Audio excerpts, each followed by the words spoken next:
My FTX banzai. Sorry, I sound a bit under the weather because I am. But all I've added is them at the moment, Death Trap, and what's it say? Till I Die. But what I'm gonna do is add tint to the windows. Put a hole in the front and put yellow headlights on. Add some vents and a bonnet scoop.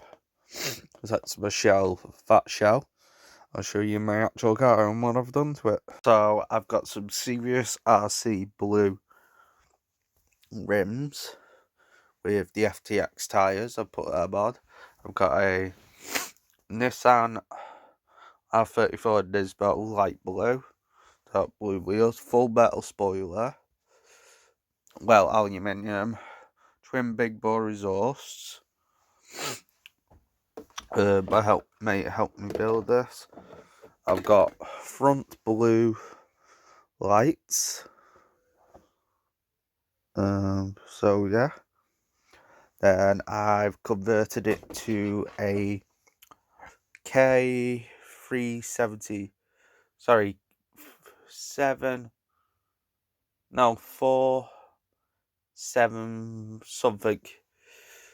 That's it. 4,370 kV brushes, motor and ECU. Full magnetic mounts. Mount bars. Both sides. I'm gonna rebuild the shocks. Added underglow. I'm also going to, on the controller, put a custom dial to match the car, aluminium, and then that's on order. Got 4-point racing harnesses coming, hand painted custom 3D printed Recaro seats, nitros bottle. Yeah, I've got all sorts coming for the car. Still to basically put together, so I'll update it when it's done. So that's my car done.